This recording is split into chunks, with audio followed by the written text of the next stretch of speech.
Hey there paper geeks and glitter nerds, it's Zen and the Crazy Geek Crafter. If you're like me, you love getting new things, but the organizing, it's not always that fun. But it has to be done, and preferably right after you buy these new things, and they're exciting because otherwise you won't get them done. But then again, that's only if you're like me. I have a system for my distressings, and I bought the newest 4 colors. So I have to make new swatches. I know this may not be the most exciting video, but this is part of crafting. At least for me it is. And once in a while I put off time to do some practical things. I follow the distress colors every time a new one comes out, and I have to say the hype about Salvaged Patina I never really understood. I thought it was that was just too much. Now that I see it, it's a gorgeous color, but still, I'm not into something that hyped. It's a nice color. That's all I can stretch it to. On the other hand, blue is my favorite color, so pressed ribbon, I thought it was pretty. But I actually didn't appreciate how dark it was until I actually bought it. So, and maybe it's just me, but sometimes the name actually impacts how I feel about a color, which is odd. It shouldn't be like that, but yeah, I'm that weird. A cool name can do a lot for color, in my opinion. I think that's one of the reasons why, of these 4, I prefer Villianous Potion. Not that I'm a purple girl at all. It's just, it has a cool name. It's very cool. And it's very dark. I like that. I was actually missing that in my collection. I own about half of the distress colors now. There are 60 something, and I almost, what do I have 36. So I have about half of them. So there's a lot I'm still missing. But I was late to the game. I started crafting not too long before Tim Holtz came out with the oxides, so I'm way behind on everything. I haven't even bought an oxide yet because I wanted to collect the distressings first. But he just keeps popping them out, so it's like I can't win. I did manage to get some Salvaged Patina on my blueprint sketch that I pulled out to size up the other swatches, and that is going to bother me, and I am going to have to make a new one of that. But here I can really see how beautiful blue that price ribbon is. Saltwater Taffy. Well, from the name I was expecting something a bit more brown, not pink. Now I have never seen Saltwater Taffy, so that might be it, but taffy to me is some sort of caramel.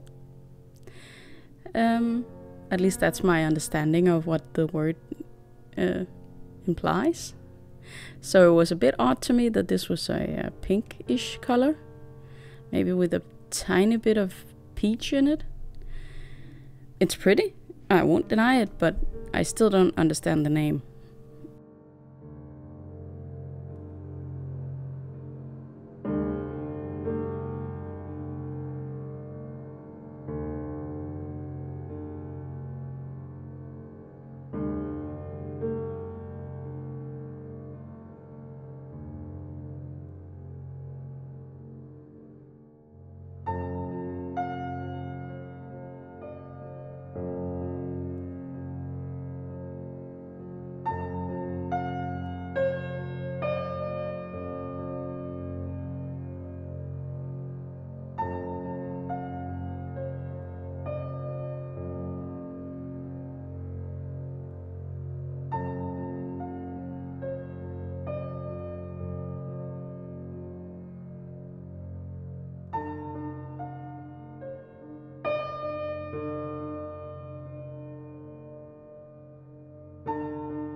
I do experience, I always buy Distress Ink mini cubes in packs, but I do sometimes experience that they don't have the same amount of juiciness.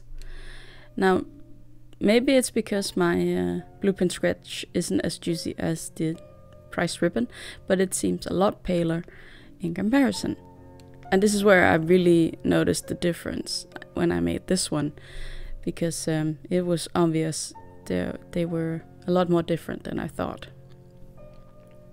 But in this 4-pack, I would say my Salvaged Patina is actually not as strong as the others.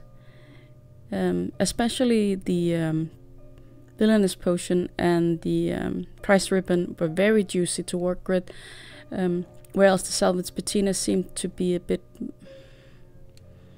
less inclined to cooperate.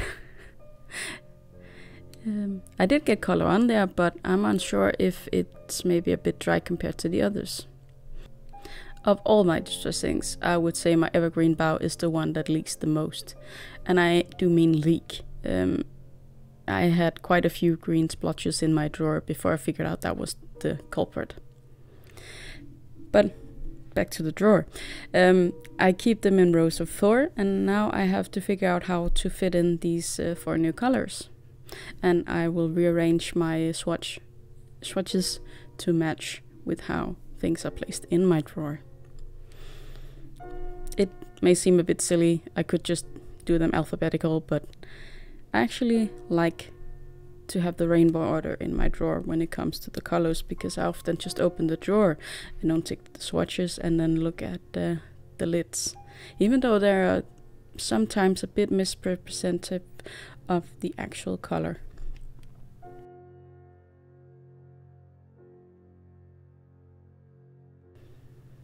And now I got my order in order and my inks in the drawer.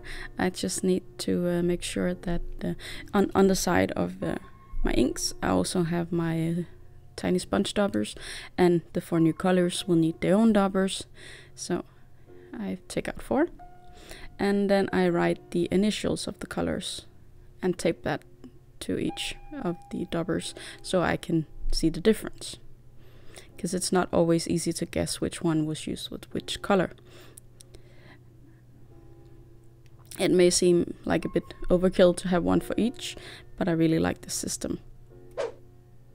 I hope you enjoyed this video, and we'll be back next week. Until then, I hope you'll be having a good day, evening, or night.